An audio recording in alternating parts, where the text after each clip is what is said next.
Ora, viva, boa noite, seja bem-vindo ao programa Visão Política. Hoje é terça-feira e toda terça-feira estamos aqui para lhe proporcionar o melhor do debate aqui na TV Sucesso.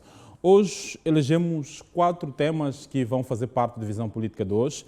Vamos perspectivar um pouco aquilo que é a ida do Governo à Assembleia da República. Amanhã o Governo estará na Assembleia da República para prestar informação em relação aos pontos formulados pelas 3 bancadas parlamentares, nomeadamente a Frelimo, Renamo e MDM. A Frelimo, por exemplo, quer saber a questão da paz, o que está sendo feito em relação a Cabo Delgado para assistir à assistência às vítimas de terrorismo em Cabo Delgado. Igualmente, o Movimento Democrático de Moçambique coloca a questão atinente em relação a Cabo Delgado e quer saber sobre a situação dos deslocados naquele ponto do país.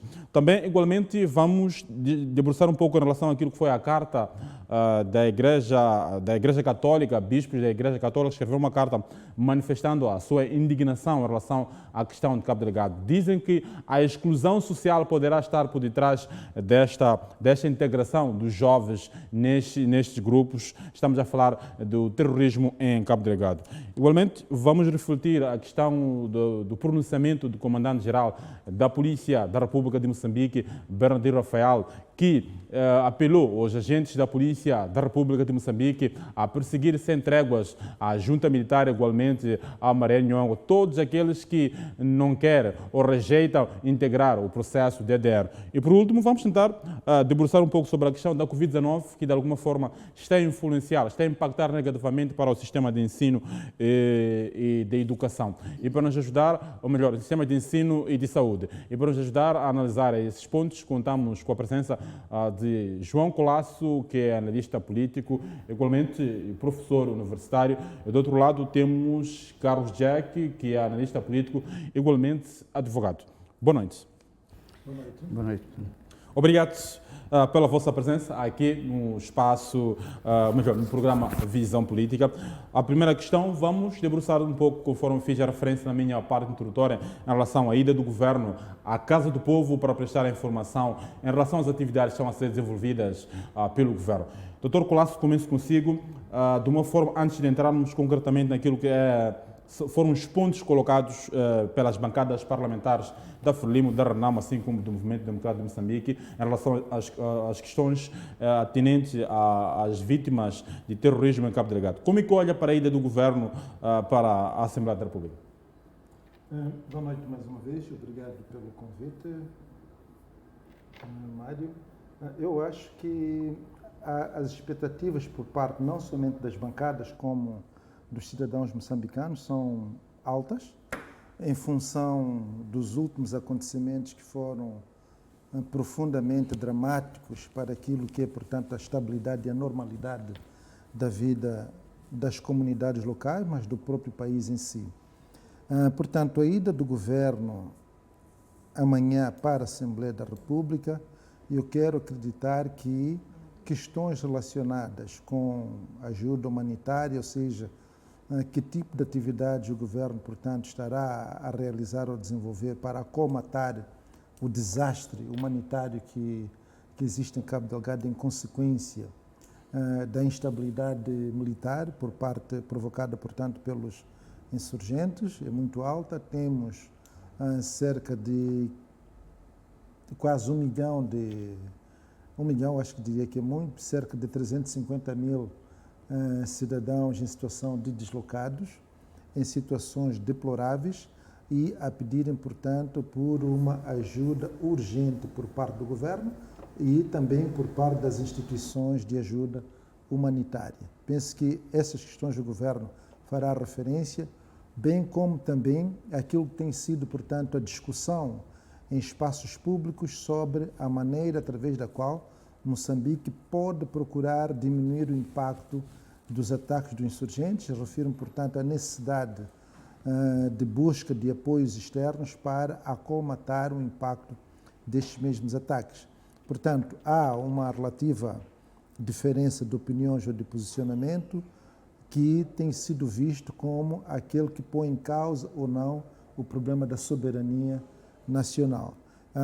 A opinião pública é de opinião de que é importante que o Governo abra algumas janelas de modo a que possa receber apoios externos e que isto não poria necessariamente em causa o problema de soberania, mas ao mesmo tempo parece haver um certo ceticismo por parte do governo. Penso que o governo terá a oportunidade de esgrimir os seus argumentos em relação a esta situação ligada, portanto, à possibilidade ou não de ajudas externas vindas, que devem vir para Moçambique, para fazer parte do processo do combate à ação dos insurgentes em Cabo Delgado. Obrigado.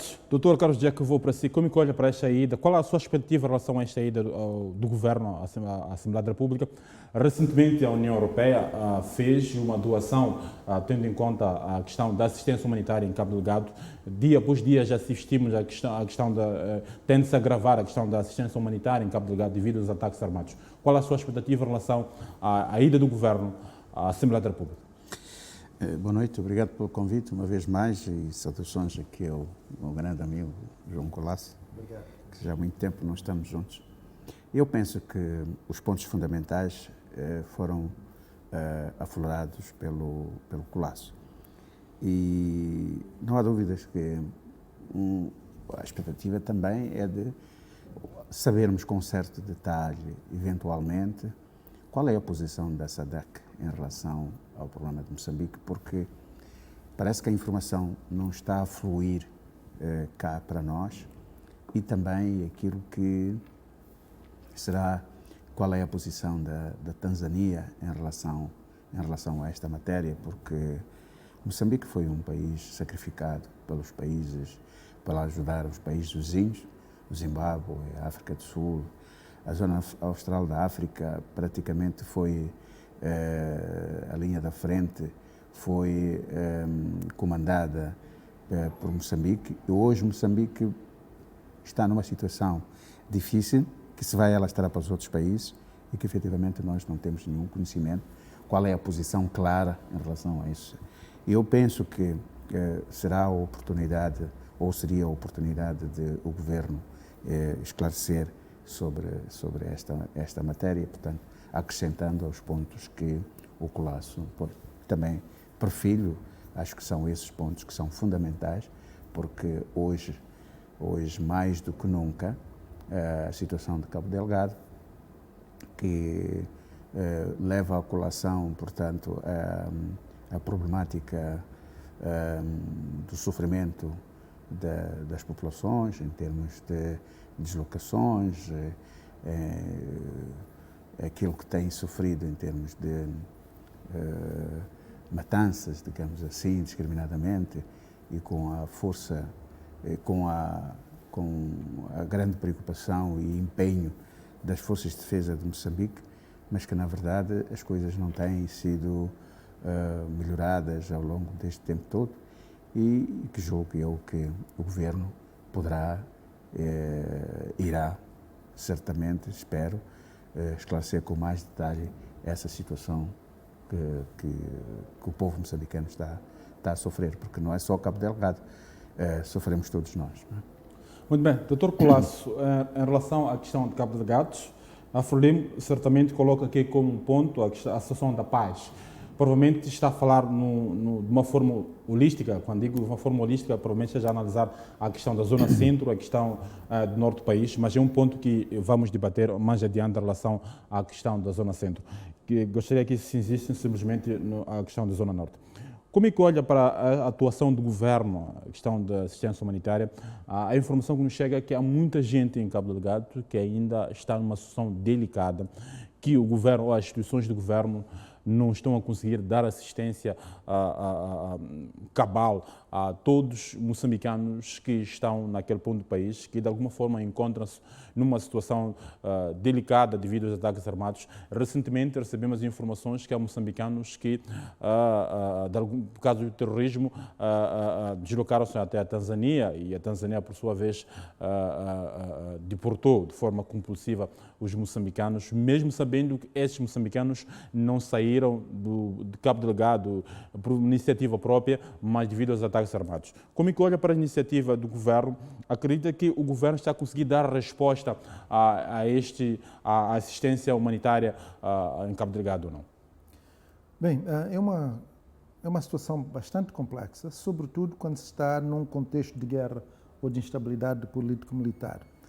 Essa questão de se o governo tem conseguido ou não seria necessariamente algo novo.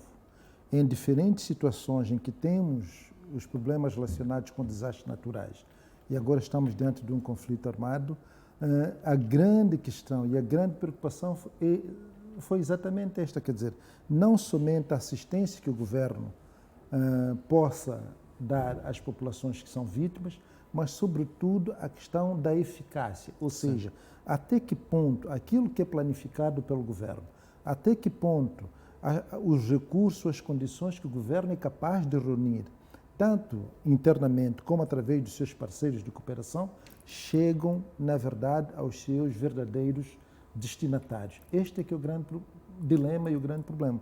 E a experiência que eu tenho dentro desses processos é que há problemas de eficiência ou eficácia do ponto de vista de capacidade de fazer com que as principais vítimas, os principais beneficiários recebam, de facto, esta ajuda.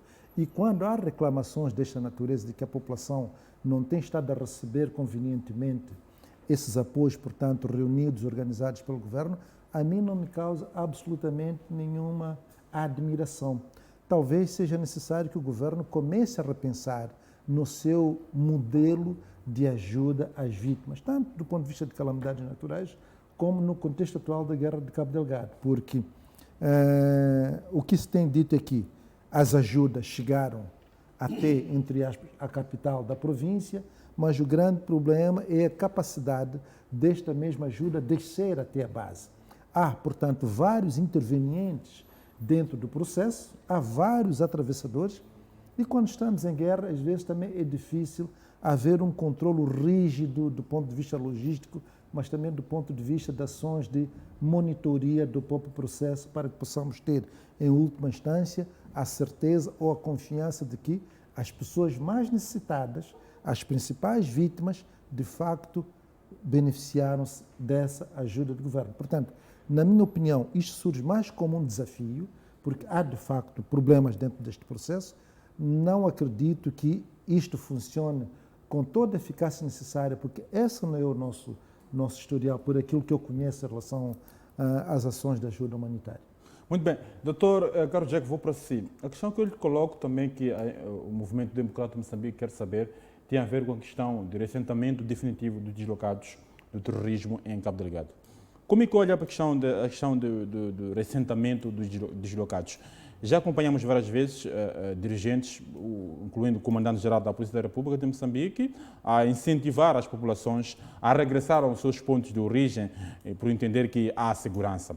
Mas as informações que nos chegam, na verdade, é que mesmo essas zonas tidas como pacíficas, as populações não estão à vontade de regressar aos seus pontos de origem, por temer que amanhã, provavelmente, os mesmos terroristas que passaram por ali novamente possam voltar naquele ponto. Qual a garantia que tem o governo aqui, a população pode ter, de poder regressar à sua casa que abandonou há 2 meses, há uma semana, que ontem estiveram lá os terroristas e que hoje o governo diz que não voltem para lá? Qual a garantia de que esta população e que a sua integridade será salvaguardada? Porque o que reina, segundo as informações, é essa incerteza de que eu quero voltar, mas não tinha certeza de que os insurgentes não voltarão à minha casa. Isso é o problema das incertezas quando há guerras. Mesmo que tivessem deposto as armas, há sempre um senão. Será que de facto isso não volta a eclodir outra vez? Será que os insurgentes assinaram o acordo? Isto é um exemplo. Este é que é o grande dilema. Mesmo quando foi da assinatura dos acordos com a Renamo, nem todas as populações regressaram às suas zonas de origem de uma forma pacífica, de uma forma espontânea, porque sempre tiveram receio que pudesse haver, não é, um eclodir da guerra e eventualmente continuar a sofrer. E também aqui temos que ver a questão aquilo que está ligado, o reassentamento também está ligado à questão da assistência humanitária. faço minhas palavras do Colasso, e acrescentando que nós concentramos-nos de facto no governo, mas há instituições aqui que têm a ver também com o problema da assistência humanitária, que é a Cruz Vermelha, por exemplo.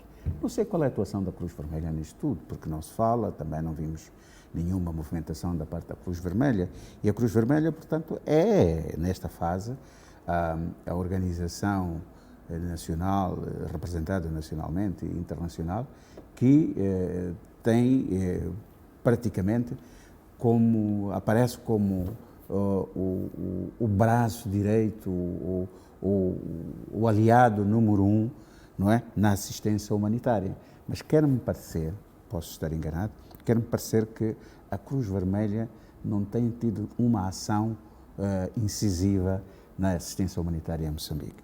E também temos que perceber que o governo não estava preparado para essas guerras, porque a assistência humanitária também, e o próprio reassentamento, eu colo o reassentamento, portanto, neste prisma, é o problema, portanto, das ambulâncias,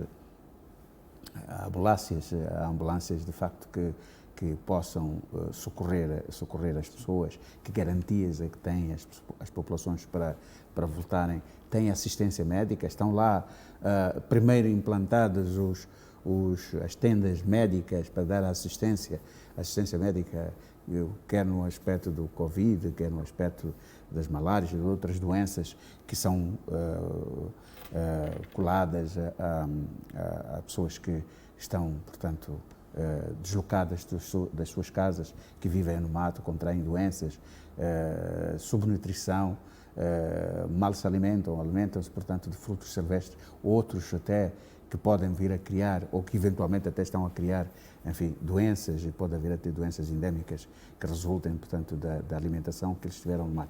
O que é que há de facto? Essas coisas, por isso é que existem essas organizações, que é para darem um apoio ao governo. Mas, infelizmente... Mas, doutor, há condições efetivas de poderem as pessoas serem reassentadas? Por exemplo, recentemente estivemos a noticiar aqui na TV Sucesso de que profissionais de saúde abandonaram a Vila de Palma por causa de falta de segurança. Quer dizer, nós estamos a dizer que, de alguma forma, estamos a devolver ou queremos reassentar as populações. Certamente, nos lugares onde vamos reassentar as mesmas populações, não temos lá serviços básicos. Mas o Cabo Delgado ainda está em polvorosa. O Cabo Delgado, portanto, ainda está quente. O Cabo Delgado não oferece segurança a muitas pessoas. Ora, é preciso também perceber isto. Houve um esforço muito grande das Forças de Defesa e Segurança para rechaçar, não é?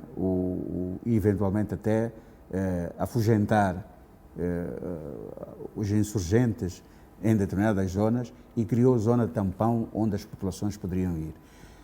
Traz sempre desconfiança. Não desconfiança em relação às Forças de Defesa e Segurança, mas traz uma desconfiança natural de será que estaremos seguros? Quer dizer, eu não sei se mesmo nós, hoje aqui na cidade de Maputo, estaremos tão seguros como isso. Então, se há reticência, se há resistência da parte das populações, é compreensível. Portanto, depois também temos que dar este benefício às populações. Só podem, de facto, regressar quando tiverem a certeza e o conforto espiritual de que vão viver em segurança. Se esse conforto espiritual não existe, ou o espírito está duvidoso, naturalmente que as populações não voltam. Em qualquer parte do mundo isto acontece, não é só aqui em Moçambique. Mas como numa situação em que a população está a viver uma situação delicada, entre regressar ao seu ponto e manter-se provavelmente nesse ponto seguro, mas continuando a viver uma vida precária. Qual é a saída? Mas às vezes é preferível ter uma vida precária estando vivo, não é? Do que arriscar ir para uma zona onde não sabemos se de facto vamos ver bem ou não. Mas também temos que compreender que a política das Forças de Defesa e Segurança, quando diz, olha, podem regressar, é que este é que é o papel deles também, dizer assim, olha, nós garantimos a segurança, mas o receio humano, não é? É este. Eu só posso, passo a expressão, só posso jogar pelo seguro. E as populações querem jogar, de facto, pelo seguro. E enquanto isso não ocorrer, vão ter sempre este receio de voltar, de ficarem reassentados, eventualmente, nas suas zonas de origem. Doutor Colasso, ainda neste ponto, antes de passar a relação ainda em Cabo Delgado, mas tem a ver com aquilo que foi o posicionamento do bispo católicos, como é que olha para essa questão do reassentamento? Há essa incerteza por parte da população de nós queremos regressar aos nossos pontos de origem, mas de alguma forma parece que não há segurança de podermos mantermos naqueles pontos. Provavelmente podemos dormir amanhã, aparece esse grupo de insurgentes para poder de alguma forma criar distúrbio naquele ponto do país. Como é que analisa essa questão? Eu penso que é extremamente importante fazermos uma análise um pouco mais aprofundada sobre o sentido que as pessoas dão à relação que elas têm com o espaço. Estamos a falar de reassentamento. Tornou-se muito comum este conceito, esta noção de reassentamento com a chegada dos megaprojetos. Estamos novamente a falar de reassentamentos numa situação de guerra ou de instabilidade. E não sei se as condições que são criadas nos processos de reassentamento da indústria extrativa são as mesmas condições criadas para populações que estão numa situação de deslocados ou de refugiados. Então, eu acho que aqui é preciso deixar muito claro. Outra coisa, nós também temos que regressar um pouco ao passado para tentarmos interrogar-nos sobre até que ponto há garantias, como fez referência o Dr. Jack, de segurança ou de estabilidade. O que temos vindo a ver nos últimos tempos são situações recorrentes de insegurança.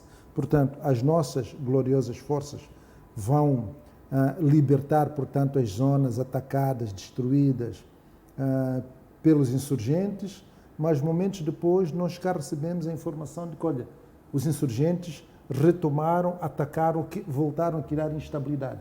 Esta situação cria também uma certa insegurança nas populações.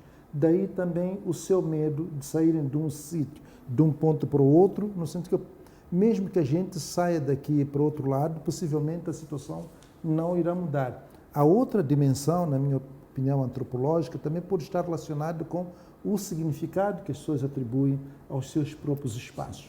E muitas vezes as pessoas fazem contas. A pergunta é, se eu saio daqui, do meu habitat, para um outro local, quanto é que eu vou deixar, quanto é que eu vou perder e quanto é que eu vou encontrar lá no lugar de chegada? Então, quando se faz este balanço, as pessoas também fazem uma autoanálise de que as perdas são muito maiores, abandonando as suas zonas de origem para abraçarem um lugar praticamente desconhecido, em que tudo, de facto, terá que começar do zero.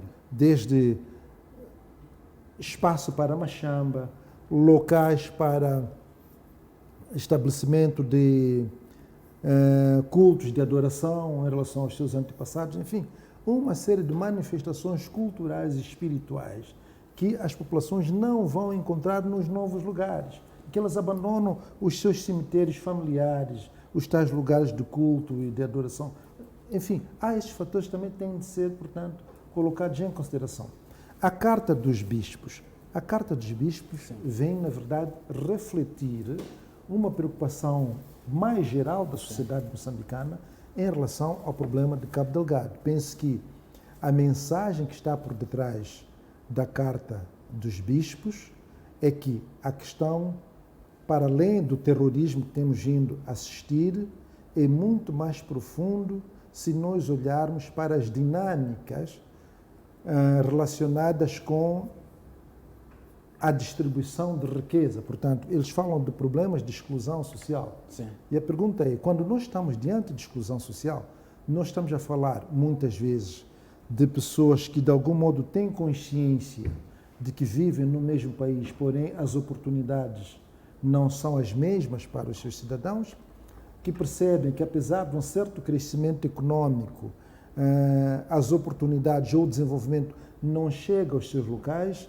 Eles também fazem a análise que, opa, nós agora temos petróleo, gás, temos os rubis, etc. e tal, mas não vemos aqui o nosso distrito, a nossa comunidade a se transformar. não há trabalho, a escola não é de qualidade. E estamos a falar de um país, de uma sociedade em que quase a base da sua população são jovens. E esses jovens estão e tornam-se profundamente vulneráveis quando agentes externos de suas comunidades aparecem com promessas de um futuro melhor, se não até de um presente melhor. Daí toda esta apetência e aderência dos jovens aos grupos de insurgentes, ainda que com agendas que eles mal sabem, mal conhecem. Porque, na verdade, eles estão numa situação de aflição e eles querem respostas rápidas ligadas à aflição.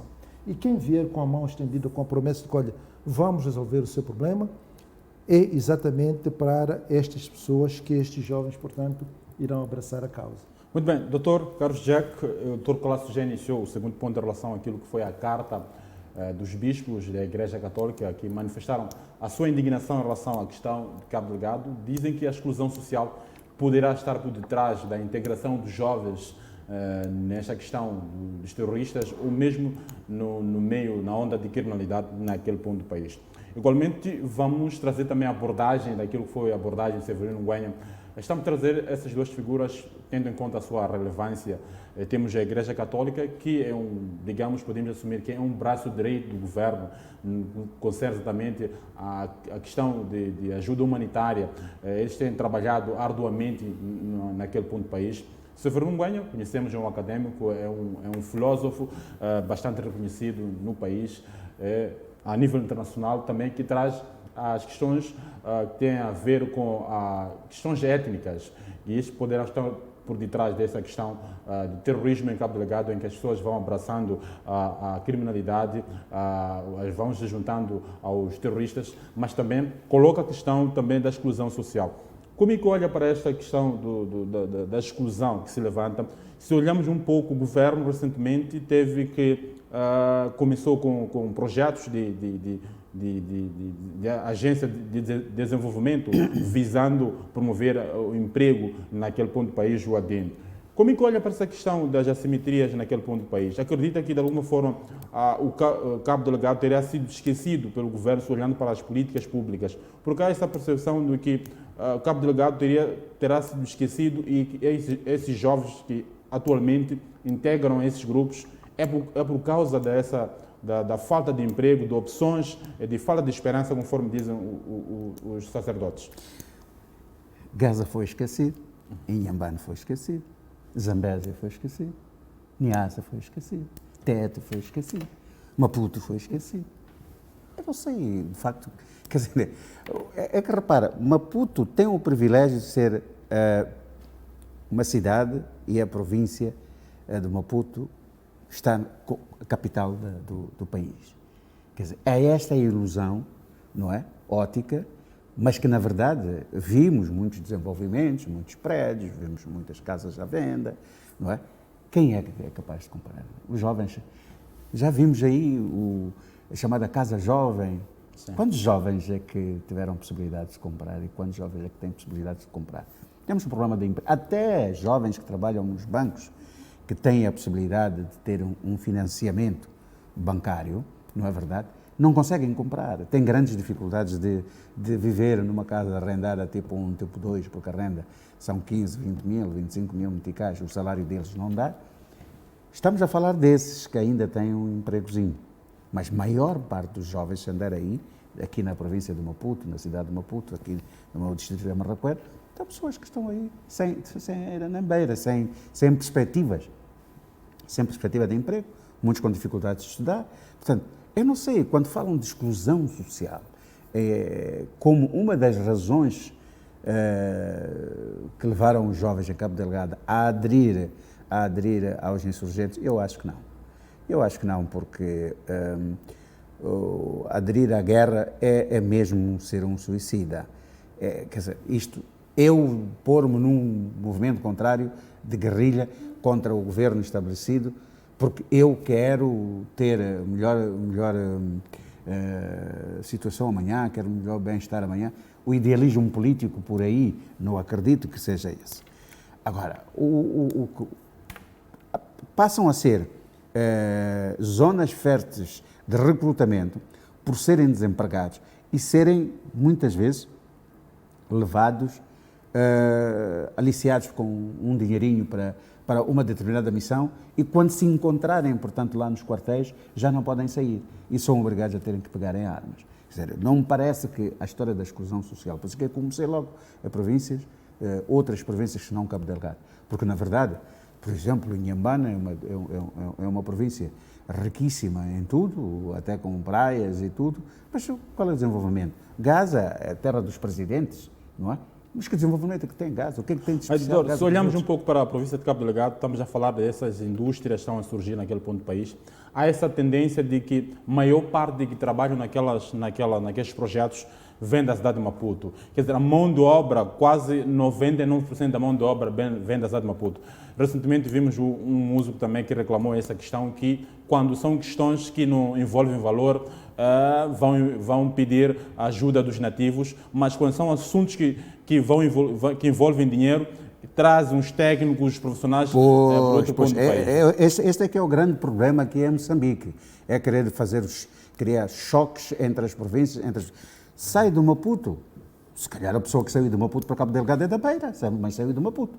Se calhar é de Nampula, saiu do Maputo. É o problema de sair do Maputo, é o problema de ser natural. Por exemplo, pede-se um trabalhador com 12ª classe, por exemplo, não encontram.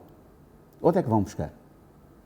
Há pessoas que saem daqui do Maputo, mas que não são daqui do Maputo. Sim. São da Beira, são de Nampula, são de Climane. Só o facto de sair do Maputo é porque é do Maputo. Não. É esse o grande problema que nós temos. Preocupamos com coisas pequenas, não é? Preocupamos com coisas pequenas e depois criamos este ambiente de choque, não é? Das etnias. Criamos este tipo de choque. Que é só o Sul, é só o Sul. Quando, há uns anos atrás, ainda no governo do presidente Chissano, eu dizia isto. Este problema, o falso problema de ser sulistas, os governos do Sul, nós sabemos que vai chegar a altura em que o Presidente da República não há de ser do Sul. Queremos ver o que é que vai acontecer. E o Presidente é de Cabo Delgado, é do Norte, é moçambicano. Sim. Quer dizer, nós temos que olhar as coisas dessa forma. E agora como é que é?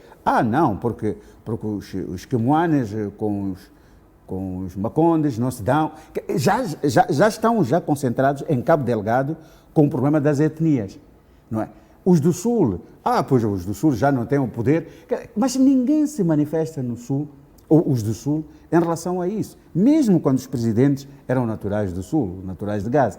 Os rongas nunca disseram assim, por que não há de ser um ronga, há de ser sempre os Machangane, por exemplo? Por que o Bitonga não diz, por que não há de ser de Inhambane, não há de ser sempre de Gaza? É que ninguém se preocupou com isso. Alguém alimenta isto. Não significa que os estudos dos sociólogos, não é? Dos filósofos, sejam um estudo gratuito. Não é isso que eu quero dizer. Talvez só para terminar, esse é um debate antigo. Se olharmos um pouco para a história, também nos remete a esse debate de que as pessoas do Sul sempre tentaram controlar os lugares de poder. Vamos falar um pouco de Eduardo Mondlane, vamos falar um pouco de Samora Moses Machel. São conflitos que surgiram já há bastante tempo. Mas peço desculpas, só para dizer isto. E em relação a isso, é preciso de facto termos cautela.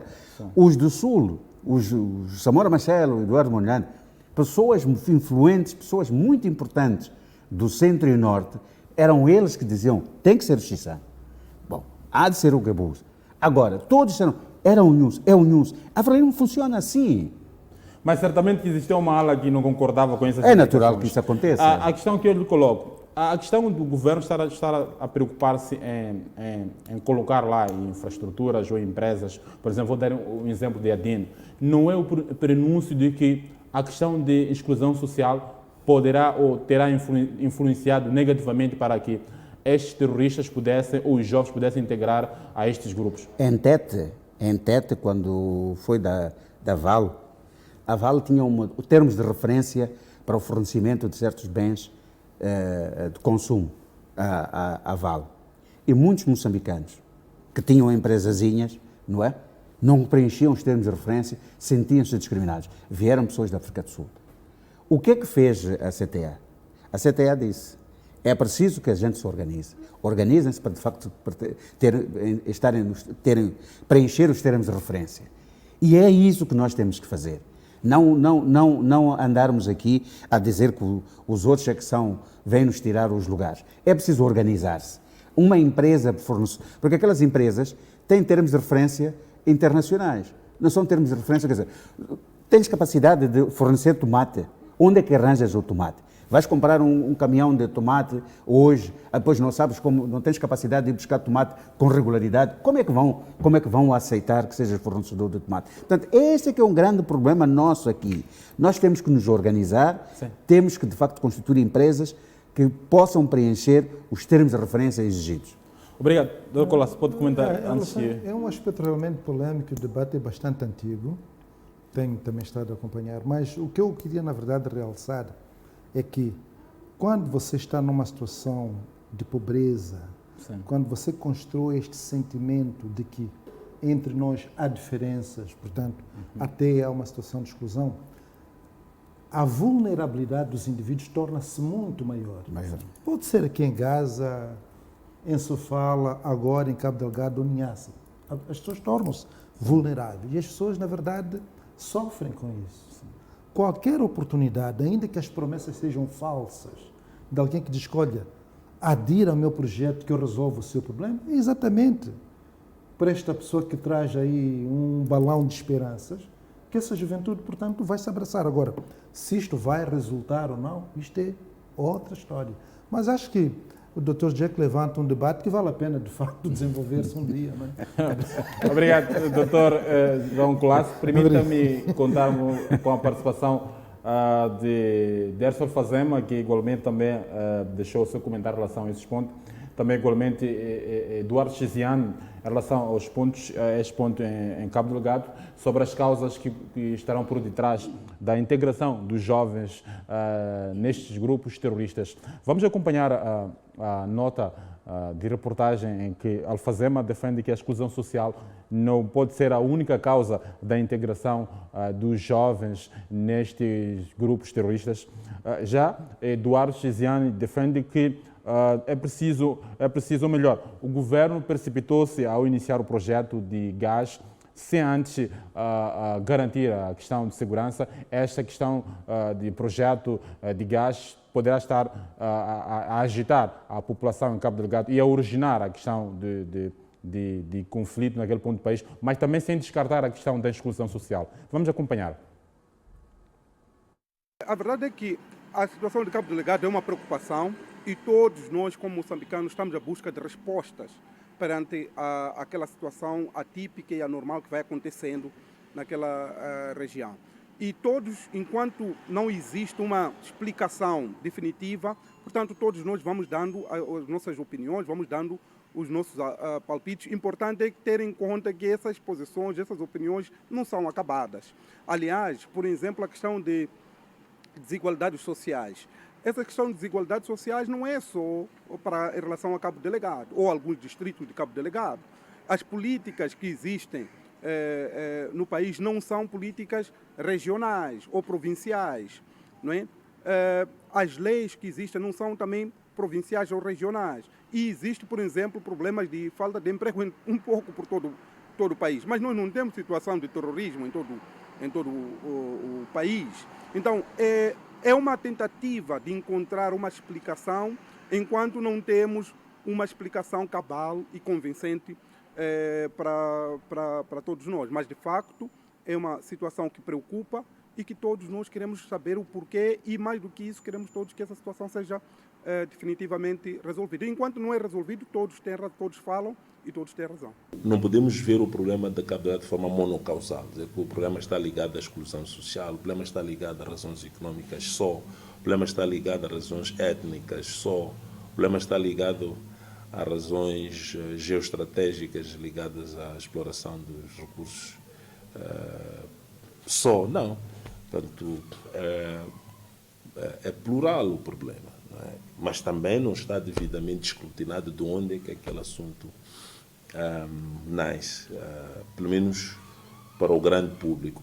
Acredito que os nossos serviços de defesa e segurança já têm isto percebido, porque se não tiverem também não é sério, não é possível, com o tempo que aquele conflito já leva, as causas não serem conhecidas são, mas talvez não são suficientemente partilhadas por razões, talvez, da gestão da própria luta. Mas nós vamos aqui fora avançando possibilidades. Eu penso que o acento tónico também tem que ser colocado nas soluções. Você articula as questões de segurança. Acho que deveríamos ter articulado primeiro, nos perguntarmos se estamos, temos... O presidente Gabuza aparentemente tinha iniciado esse processo através daquele projeto de segurança marítima, que depois deu confusão com o problema das dívidas ocultas. Mas era preciso, porque de onde entram os terroristas, uma parte deles entra através do mar. Não é? Alguém diga que houve sabotagem desse processo, mas houve também uma gestão pouco conseguida da parte nacional. Mas deveríamos ter adiado eventualmente esses grandes anúncios e trabalhar o assunto de forma ainda mais secreta, criar a logística de segurança toda, criar a ferramenta de proteção do país. E depois disso, nós não avaliamos bem as nossas fragilidades. Portanto, com o Acordo de Roma, nós reduzimos o nosso exército para 30 mil homens, 40 mil, não sei.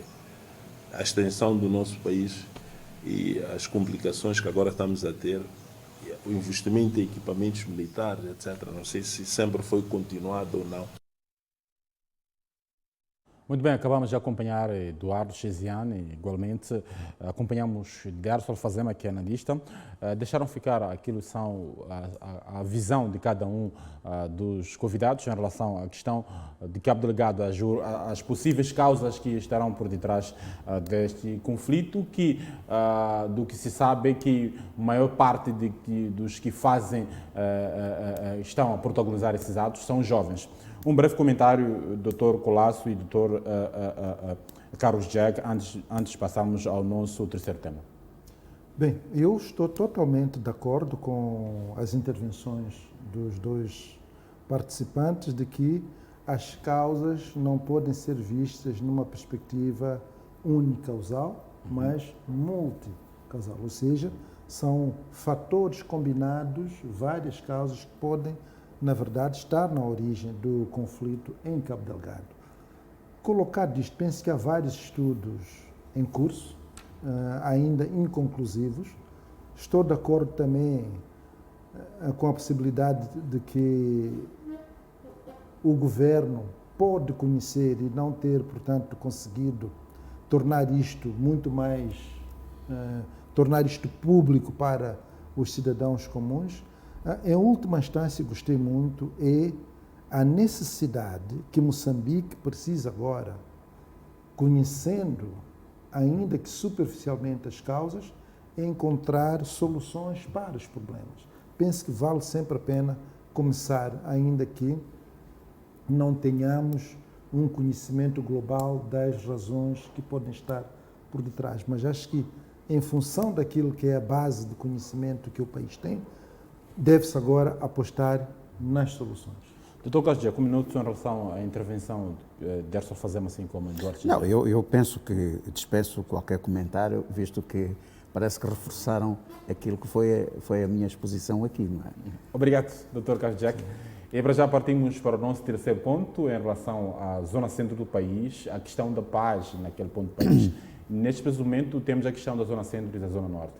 O comandante-geral da Polícia da República de Moçambique, Brandino Rafael, esteve recentemente na zona centro do país, onde apelou à corporação a intensificar a perseguição contra a junta militar, os elementos da junta militares que rejeitam a integração do processo de DDR. A questão que lhe coloco, vou começar consigo, Dr. Carlos Jack. Como é que olha para esses pronunciamentos de comandante-geral? Surgem depois de Maré Nhongo ter aparecido a prometer inviabilizar a governação em 3 províncias, caso o Presidente da República não resolve, caso o Presidente da República não negocie com a junta militar nos termos em que estão colocados na carta que foi enviada no dia 2 de outubro de 2020. Bom, eu só posso dizer que finalmente aquilo que era importante nós sabermos. Já o Comandante-Geral da Polícia, portanto, se pronunciou. Eu várias vezes fiz a referência a esse aspecto, porque o Nhongo, neste momento, o Governo disse claramente que é um marginal.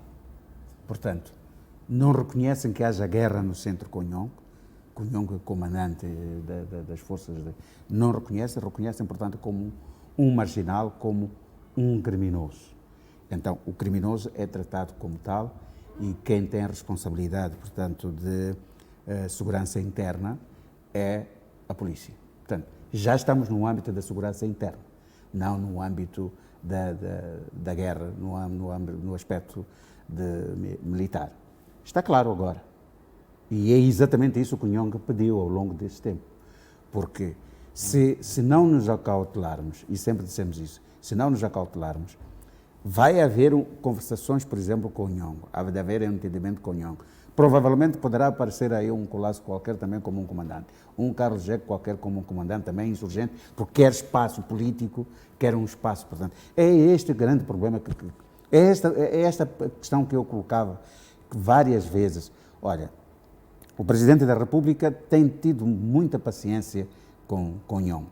Fez várias tentativas para um diálogo. Ele furtou-se, portanto, a isso. Ora, não é possível, nós não podemos agora sacrificar o Governo a ter que estar sujeito a várias frentes, porque ao fim e ao cabo somos todos nós que estamos a sofrer. Portanto, temos a frente de Cabo Delgado, agora estamos a continuar com a frente do centro, depois amanhã a frente do sul, depois a frente leste. Então é isto mesmo que tinha que se tomar a decisão. Tomou-se a decisão de que de facto se deve perseguir, a polícia deve perseguir, é porque de facto é considerado como o grupo Nhongo é considerado ou é equiparado a uma gangue. Então, uma gangue é tratada como criminosos e é a polícia que de facto tem a ver com isso. Doutor João Colasso, não é de hoje em que as autoridades perseguem Maranhão. A ideia que fica é que Maranhão continua a defender a sua ideia de querer negociar com o governo nos termos em que colocou no ponto, na carta em que enviou ao Presidente da República. A questão que eu lhe coloco, qual a saída para podermos resolver isso? Porque, na verdade, não sou especialista em assuntos militares, mas sabemos que a logística militar custa muito dinheiro. A informação que nós temos é que, na zona centro do país, há lá militares que estão a trabalhar no sentido de repor a ordem naquele ponto do país, juntamente com a polícia. E o Estado está a gastar muito dinheiro. Temos a situação de Cabo Delgado, temos a situação de Zona Centro. Como ultrapassar este problema que, de alguma forma, agora o Comandante-Geral da Polícia da República de Moçambique apareceu a apelar aos agentes da Polícia da República de Moçambique. Mas Maranhão, sempre as autoridades estiveram atrás de Maranhão, mas até hoje ainda não se conseguiu localizar Maranhão e ele continua, de alguma forma, a ameaçar. Na sua última comunicação disse que estou a aguardar a resposta do Presidente da República. Caso não me dê a resposta, eu vou anunciar as medidas subsequentes que eu vou tomar. Bem, essa também é a minha preocupação. Eu penso que o Comandante-Geral da Polícia tem legitimidade quando deixa orientações que podem conduzir a uma certa manutenção de segurança e da ordem pública. Isso está dentro das suas competências. Existem militares no terreno a tentar combater ou capturar especificamente Mariano Nhongo, mas o sofrimento das pessoas continua. A zona centro deixou já há muito tempo de ser necessariamente uma zona segura. E a pergunta que todos nós fazemos é até quando isto vai durar? Não quero aqui discutir os métodos através dos quais o conflito deve terminar. Mas eu penso que é importante adotarem-se eficácia, ou seja, métodos mais eficazes para contornar, para inviabilizar ações que, do ponto de vista do governo, não têm a sua legitimidade. Agora, se isto tiver que implicar a mudança do método, e que essa mudança de método implica um diálogo com o Nhongo, que o governo seja suficientemente pragmático para conversar com o Nhongo, desde que o objetivo da paz e de estabilidade sejam o mais rápido possível encontrados. Isto para o bem do país, para o bem da Zona Centro, para o bem da necessidade de retomada do crescimento econômico, da estabilidade social da Zona Centro e do país. O país sairá a ganhar, sem sombra de dúvidas, se deixar de ter mais um foco de tensão, de conflito. O governo terá muito mais capacidade de se concentrar em Cabo Delgado, que é um conflito cuja previsão de término é ainda muito incerto, e que resolver a situação da Zona Centro, na minha opinião, é extremamente urgente, e eu acho que o governo tem capacidade e pode fazer isto. Obrigado, Dr. Colasso. Permita-me contarmos um pouco também com aquilo que foi o comentário de Derso Alfazema em relação a esta questão da junta militar, que de alguma forma tende a manter o seu posicionamento em relação àquilo que são as suas exigências que foram colocadas na carta que foi enviada ao Presidente da República. Vamos acompanhar aquilo que foi o depoimento de Derso Alfazema, que defende também uma resolução pacífica em relação a esta questão que opõe a junta militar, assim como o governo. A questão da junta militar é uma questão que precisa ser resolvida. E há uma necessidade de que se encontre algum meio termo, de modo a que este grupo pare de constituir ameaça para a estabilidade política no país.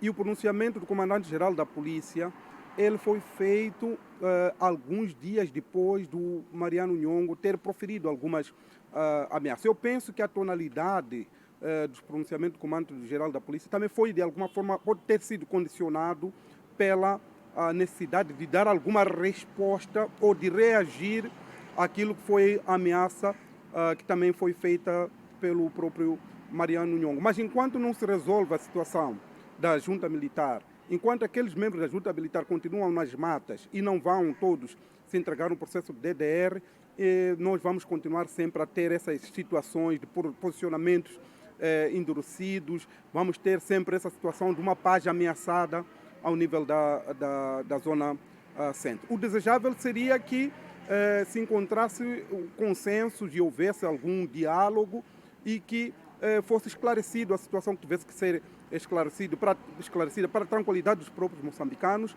mas nós também sabemos que o próprio Mariano Nhongo tem sido bastante duro, bastante inflexível para qualquer que seja o tipo de aproximação e, por sua vez, o comandante-geral da polícia, como a pessoa que responde em algum momento pela tranquilidade, para garantir a segurança pública, ele também não pode ficar de mãos atadas, não pode ficar parado quando temos pessoas a fazer aquele tipo de pronunciamento como fez o Mariano Nhongo.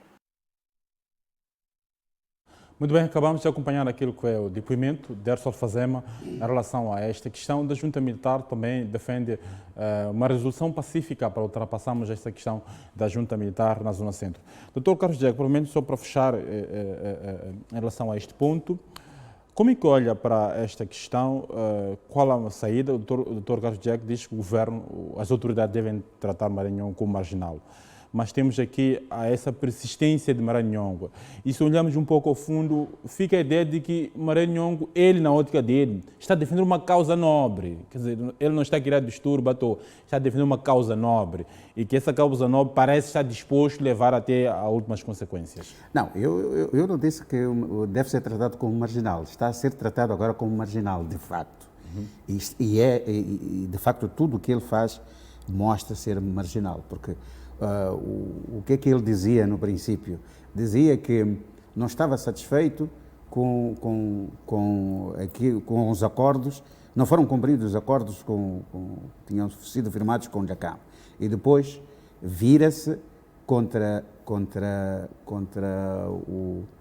o presidente da Renamo, o Issoufou Momad, a dizer que, portanto, ele também pagou em armas porque não concorda que o Issoufou Momad seja o líder da Renamo. Bom, esse indivíduo, naturalmente, que quis confundir as pessoas.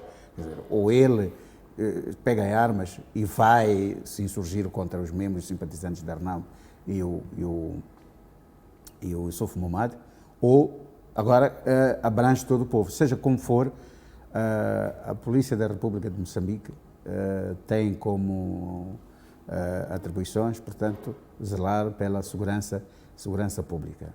Portanto, a segurança interna é da responsabilidade da polícia. Mariano Nhongo, portanto, está neste momento a perturbar, não é, a paz pública. Então, está a ser tratado como um chefe da gangue, porque se houve oportunidade para falar com ele, se houve oportunidade para o diálogo, enfim, e acabaram por convidá-lo a integrar as forças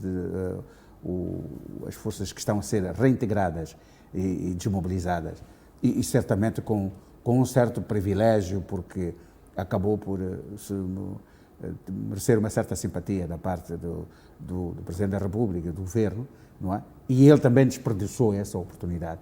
Quis assumir a mesma postura que assumia o Afonso da Cama. Mas o Afonso da Cama tinha pontos muito claros. Então, o Mariano Nhongo, portanto, foi-se perdendo com as suas ambições. Ora, é nesta fase mesmo que é muito importante que a polícia assumiu o comando relativamente à gangue que está no centro a criar perturbações. Portanto, é assim, a polícia tem legitimidade, o comandante-geral da polícia, portanto, está a atuar dentro da legalidade, e é isto mesmo que o Mariano Nhongo terá que... Às vezes faz-se acordos também com as gangues, não é? Para a paz. Para a paz também, às vezes, faz-se acordos com a gangue. Então, todos vivem em paz. Ora, ele continua a desperdiçar a oportunidade de viver dentro da paz. Eu acho que o Comandante-Geral da Polícia, de facto, tem legitimidade para isso. Doutor João Colasso, estamos mesmo para terminar em relação a este ponto. Eu vou-lhe colocar duas perguntas. A primeira tem a ver com esta questão de Mariano Nhongo, de facto. Ele fica a ideia de que, na verdade, há essa ideia que essa narrativa dessa construção que Mariano Nhongo está fragilizado. Até pode estar fragilizado se olharmos para essas saídas. Mas a ideia que fica aqui parece ainda continua com os seguidores. Nesta empreitada de defender a dita causa, provavelmente, que ele defende. Mas a outra questão, a última, doutor, se nós, a ideia que fica, a Mariano Nhongo quer ser acomodado.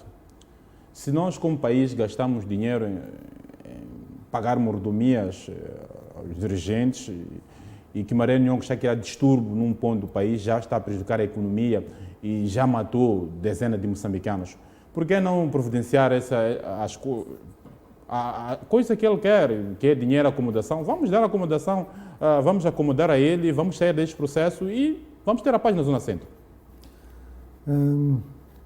Que tem ou deve ter seguidores, eu acredito que sim. E as razões podem ser as mesmas que eu tenho estado a colocar, de que se a base de apoio, a base social de Nhongo para situações de instabilidade ou de conflito na Zona Centro forem os jovens, a questão da vulnerabilidade, da falta de emprego, educação, etc. e tal, estão lá, e isso torna-se apetecível, ou seja, eles se tornam vulneráveis a qualquer projeto desta natureza. Então, ele deve ter um contingente de jovens que acreditam nele e que o seguem. Isso eu acredito que sim. Em relação à necessidade da acomodação, também tenho estado insistentemente a fazer referência em relação à DDR e aos outros processos de paz que nós tivemos, ligados, portanto, ao modelo de integração dos homens da RENAMO como um dos fatores ainda de um certo desânimo, descontentamento e até de desconfiança. É importante que haja um programa bastante claro, robusto e sustentável para uma integração efetiva. É problemático, é complicado enveredar-se por um modelo de integração em que 6 meses depois, 1 ano depois, aquele indivíduo que esteve nas matas esteja descalço numa situação de miserabilidade porque, de repente, o interesse dos outros era fazer com que a guerra aparentemente parasse. Sim. Quando isto acontece, sem sombra de dúvidas, nós vamos continuar sempre a ter uma espécie de paz podre ou de paz armada. Sim. Isso não interessa ao governo de Moçambique, não interessa aos moçambicanos, não interessa há ninguém que é amante de paz esteja interessado na estabilidade de Moçambique, porque só a partir da estabilidade da paz que é possível nós falarmos de desenvolvimento. Então, se a ideia é criarem-se condições necessárias, não só para o Nhongo, mas para todos aqueles que tenham participado deste conflito, tenham uma integração condigna, haja um modelo de facto sustentável, isto seria bom para o país, não apenas para eles. Obrigado, Dr. Colasso, e para já partimos para o nosso último tema. Vamos analisar um pouco a questão da deterioração do sistema de ensino e da saúde no âmbito da Covid-19. A Covid-19, de alguma forma, veio trazer à tona a questão da fragilidade no sistema de ensino, assim como no sistema de saúde. Vimos pais que, de alguma forma, na época da pandemia da Covid-19, nesta pandemia da Covid-19, optaram por levar os seus filhos para estudar no estrangeiro. Eu, particularmente, tenho alguns amigos que optaram por levar os seus filhos para estudar no estrangeiro por causa da questão da Covid-19, que trouxe de cima a questão da precariedade do ensino no país. A mesma situação verifica-se também na saúde, pese embora uma situação recorrente, porque quase a elite moçambicana tem tido cuidados médicos na vizinha África Sul, pessoalmente, que é aqui perto, e vamos refletir um pouco em relação a esta questão.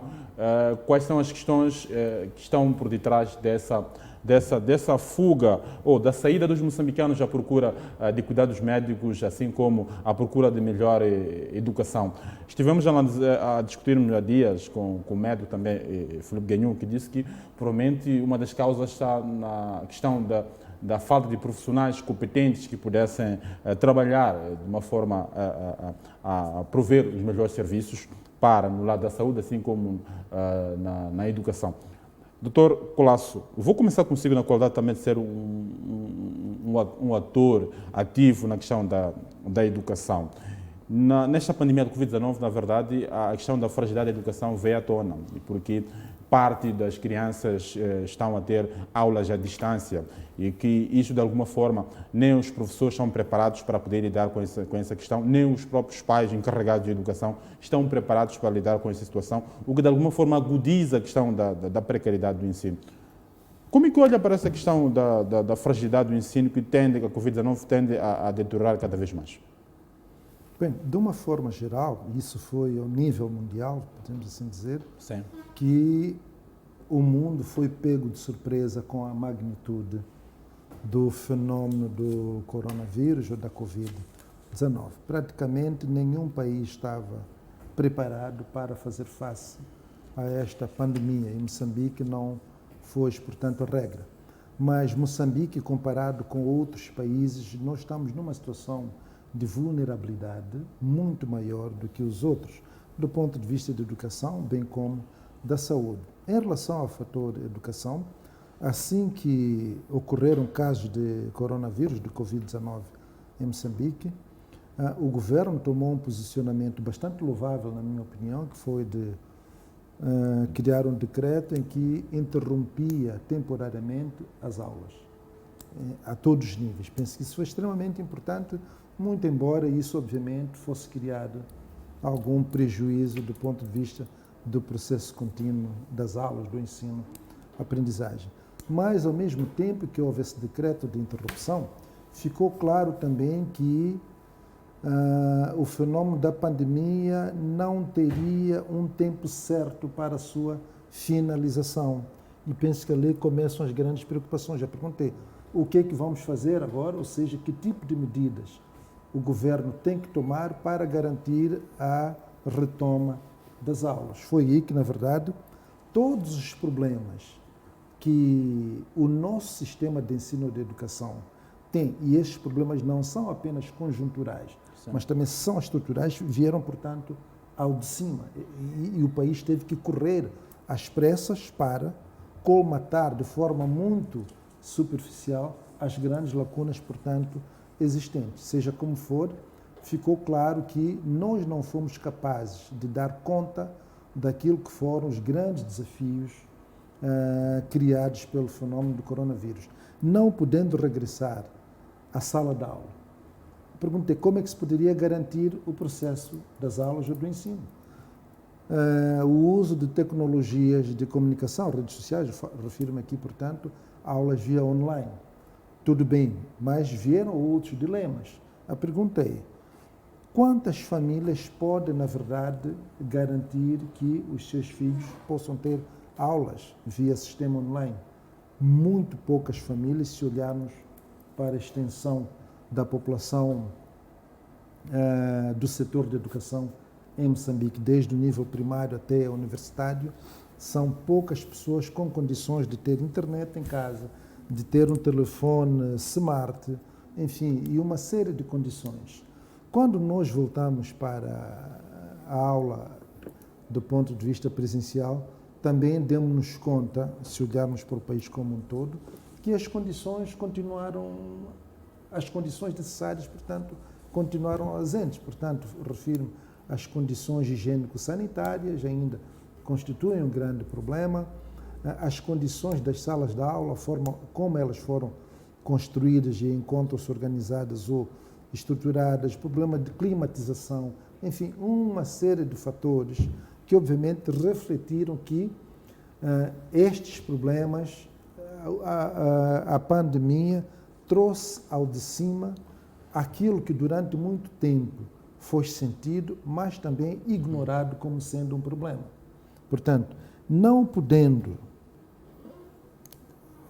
fazer uma transferência imediata para aqueles que podiam dos filhos para estudar no exterior, porque também vários países estavam fechados para receberem novos ingressos, tiveram, portanto, que se conformar com a situação bastante deficitária do nosso ensino. Muito bem. Dr. Kosjek, vou para si. Deixa-me citar aqui um estudo que acabei consultando hoje. Segundo, diz o seguinte: a Covid-19 constitui uma ameaça a nível global para a educação e para o sistema de ensino. De acordo com a Unesco, mais de 160 países fecharam as escolas no início da pandemia. O encerramento das escolas interromperam as oportunidades de aprendizagem de centenas de crianças, jovens, adultos, especialmente para os mais desfavorecidos. A questão que eu lhe coloco, doutor, como é que olha para essa questão? O doutor João Colasso disse muito bem que é um problema antigo, mas a questão da Covid-19 trouxe de cima essa questão da fraca qualidade do ensino, assim como do sistema de saúde. Isso, quando estava a ouvir o Dr. Colasso explanar claramente essa ideia e essa pergunta, faz-me lembrar a situação nossa de precariedade. Enquanto não chove, não nos apercebemos que o capim está podre e que devíamos ter substituído. A chapa de zinco tem furos, não sabíamos. Só depois, quando sentimos que a água está a entrar dentro e nos apanha desprevenido, muitas vezes a dormir. E ficamos com a casa inundada. Este é que é o grande dilema. Nós somos um país que, por não termos a grande preocupação de nos concentrarmos com algo aqui dentro, aquilo que é a autoestima, porque há países pobres que têm melhores condições do que nós. Muitas vezes nós olhamos para as grandes coisas e deixamos as pequeninas coisas. A organização do ensino, a começar de base até ao ensino universitário, o sistema de saúde, a começar da localidade até a cidade, mostra quando surgem situações destas, quando surgem pandemias, quando às vezes surgem epidemias, como é que se resolve, como é que se pode resolver o problema, como é que está preparada aquela população, e é aqui onde nós encontramos as nossas vulnerabilidades, porque todos os países, até os grandes países do mundo, não é, sofreram com o Covid, o ensino sofreu, e mesmo em relação à saúde, temos o caso, por exemplo, do Brasil e mesmo dos Estados Unidos. São países potentados, mas que parece que, em termos de saúde, pareciam países vulgares, porque não conseguiram suster a questão da pandemia, porque é difícil muitas vezes, não é? Quer dizer, estarmos numa localidade onde estão 150 pessoas, é o exemplo, 150 pessoas, quando a situação, ou a organização da saúde conta com 150 pessoas, mas não conta que de um momento para o outro pode ter 50, 60, 70, 80 pessoas, portanto, dentro do hospital, para serem tratados todos com urgência. E aí também, quer dizer, aparece que há fragilidades. E há fragilidades mesmo em todos os países. Portanto, nós não podemos ficar envergonhados, pelo contrário, devemos fazer desta nossa fragilidade, desta nossa fraqueza que vimos agora do Covid, como um leitmotivo para reorganizarmos, portanto, o ensino e a saúde. Este é o meu ponto de vista. Obrigado, Dr. Carlos Jack. Permite também contar com a participação do Chiziane em relação a este ponto. Ele diz que o governo precisa credibilizar o sistema de ensino no país para que os pais não optem por levar os seus filhos para estudar no estrangeiro, de modo a ter um ensino de qualidade.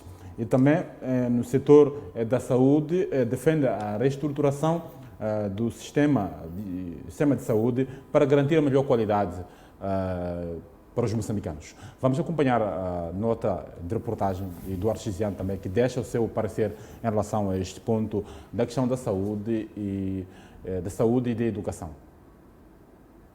Feitas essas opções, um pouco por conta, é uma reação ao nosso estado de coisas, como é que está o nosso sistema, desde a questão dos diagnósticos, porque uma boa terapia depende de um bom diagnóstico, não é? E muitas vezes o diferencial entre a performance dos outros médicos não está na intervenção como tal, pode estar nos equipamentos, na biomedicina, biomecânica, etc. Nos outros países eles têm uma situação de vantagem em relação à nossa, de diagnóstico, alguns peritos, de fato, que depois fazem boas intervenções e, obviamente, as pessoas numa situação de risco podem tomar esse tipo de decisão. Mas, do ponto de vista estratégico, obviamente, que nós temos que mobilizar tudo o que for possível para que as pessoas de fato se tratem no nosso país. Isso seria bom. Atrair investidores no setor da saúde para virem investir no nosso país.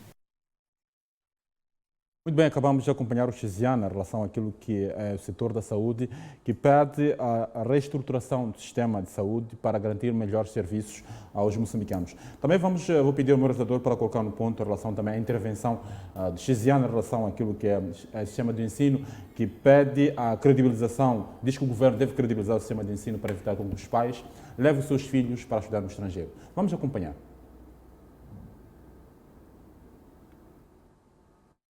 No setor da educação, obviamente que é uma reação natural de qualquer pai querer procurar o melhor para o seu filho.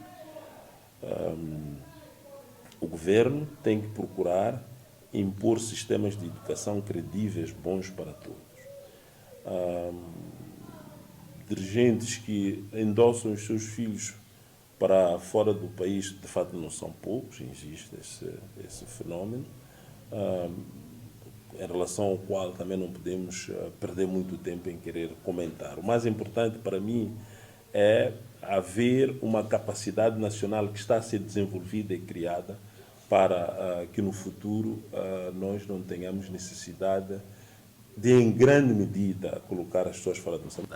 E é necessário desenvolver políticas de expansão do ensino. Acho que o país está nesse caminho e agora o acento tónico tem que ser colocado na promoção da qualidade, não é? Porque já as universidades, o ensino técnico profissional e outros ensinos, institutos, politécnicos, já se encontram um pouco espalhados, não é? Agora é preciso assegurar a qualidade. E assegurando qualidade, penso que isto vai nos ajudar em termos de estimular o crescimento e o desenvolvimento do país. Mas é preciso ainda investir muito mais, sobretudo também nas parcerias entre a educação e o setor privado, assim como o setor público, por forma que a educação seja vista como um investimento que vale a pena. Muito bem, acabamos de acompanhar o depoimento de Eduardo Chiziane, também que diz que o governo precisa credibilizar o sistema de ensino para que os pais não levem os seus educandos para fora do país como forma de prover a melhor educação comparando com o país. Dr. Colasso, vou para si, estamos mesmo em cima da hora. A questão que eu lhe coloco, Dr. Colasso, é que desde isso construiu-se uma narrativa na sociedade de que o governo nunca quis prover uma educação melhor, de que o governo nunca quis prover o sistema de saúde melhor para os moçambicanos. Queremos ou não, mas é essa narrativa que existe na sociedade. Se olhamos um pouco para aquilo que acontece no país, muitos moçambicanos, especialmente das pessoas com poder financeiro, optam por levar os seus filhos para estudar na África do Sul ou em outros países, Portugal. E se olhamos um pouco também para as mesmas pessoas, quando estão doentes, optam por ir no estrangeiro para receber cuidados médicos. De alguma forma, acredito também que esta narrativa está a ser construída na sociedade, principalmente nas camadas mais vulneráveis. Acredito que o governo, de alguma forma, negligenciou esta questão da saúde, a questão da educação, de uma forma, não diria de uma forma propositada, mas uma situação em que o governo prefere não investir, mas também sabendo que ao não investir, isso terá um impacto negativo no tecido social. Aqui, eu tenho uma opinião relativamente diferente. Sem sombra de dúvidas que a rede escolar, mesmo em termos de saúde, é muito amplo hoje. Sim. Foi um trabalho extraordinário do governo em relação à extensão da rede de ensino e de saúde, em quase todos os distritos, localidades. Agora, a população escolar e aquela população que tem acesso hoje à saúde também aumentou. A grande lacuna dentro deste processo reside exatamente na qualidade. Sim. É a falta de qualidade, a grande aposta na formação técnico-profissional e na reestruturação de todo o nosso sistema de ensino e de educação, onde reside, portanto, a grande lacuna. Se nós prestarmos atenção para a educação, periodicamente, quase que quinquenalmente, nós temos um novo programa. Sim. Do sistema de educação. Isso não ajuda na consolidação dos modelos já criados. Portanto, eles se tornam antiquados antes de se ficarem, para lembrar o Karl Marx. Então, este é o grande desafio, significa que há um mal-estar dentro deste processo. É bom, a semelhança do que disse o Dr. Jack, é preciso repensar, sim, e o Dr. Chiziane também, no modelo, no sistema de ensino e de saúde. Com a pandemia, realmente, o rei saiu nu. O que eu me refiro? Quer dizer, não é um ato voluntário. Nenhum pai está interessado em se desligar do seu filho, mas todos nós temos a preocupação de dar a eles o melhor. Agora, também é muito complicado, se falarmos, como se disse aqui, dos dirigentes ou das elites. Qualquer sociedade, esta sociedade que vemos hoje, as ditas sociedades modernas, capitalistas, são construídas, asseguradas, desenvolvidas pelas suas elites, ou se quisermos, pela sua burguesia. E é a sua elite, a sua burguesia, a primeira a apostar no seu próprio país. Então, quando isto começa a partir da sua burguesia, e aí eu chamo, infelizmente, pelas nossas condições, acabamos criando uma burguesia especulativa, em que ela acredita pouco em si própria, no seu país. Quando estamos numa situação de instabilidade, ele é a primeira a abandonar o barco, e não tem que ser assim. Ela tem que nos dar a confiança. Mas dar confiança significa o quê? Há problemas de saúde, ele vai usar o sistema de saúde por ele construído, por ele criado. O filho vai para a universidade no próximo ano, o filho vai para a escola, para a universidade que ele próprio criou. Pense, as grandes sociedades se construíram com a crença nas suas próprias... Doutor Castilho, mesmo para fechar, no meio desta narrativa que se constrói na sociedade, em que nós vimos vamos lá, é uma ideia hipotética, temos o ministro da Educação, antigo ministro da Educação, em que esteve ligado ao governo, mas amanhã sai do poder e quando tem algum problema vai à África do Sul. E temos o ministro da Educação, ainda é uma ideia hipotética, amanhã quando sai do poder leva seu filho para estudar na África do Sul, leva seu filho para estudar em Portugal. Vamos fazer justiça ao governo. O governo envia estudantes todos os anos para o estrangeiro, bolseiros para todos os países. Temos estudantes moçambicanos na Alemanha, nos Estados Unidos, em Portugal, nas grandes universidades. E não é qualquer filho de um homem da elite que vai para grandes universidades, por exemplo, na Oxford, Manchester. Sim. Não há, porque não estão preparados para isso. Portanto, a questão da elite. Sim. Eu podia ser ministro, o Dr. Colasso como ministro, e o filho não ser capaz de ter notas suficientes para ir para uma universidade dessas. Sim. Portanto, vamos tirar esse tabu. O governo manda estudantes para fora do país. Cuba, Inglaterra, Estados Unidos, Portugal, as melhores universidades portuguesas têm lá estudantes bolseiros moçambicanos. Portanto, vamos fazer justiça por aí. Um dos grandes problemas de que falta qualidade do ensino em Moçambique, provavelmente me deixará, deixará de concordar comigo, é o grande problema dos professores. A preparação dos professores é que determinam a qualidade do ensino. Encontra um aluno do 12º ano, mal sabe escrever, mal se expressa, mal conhece a matemática, mal conhece a geografia, mal conhece o português, mal conhece aquelas cadeiras que deu ali. A culpa é do aluno? Não, a culpa é do professor.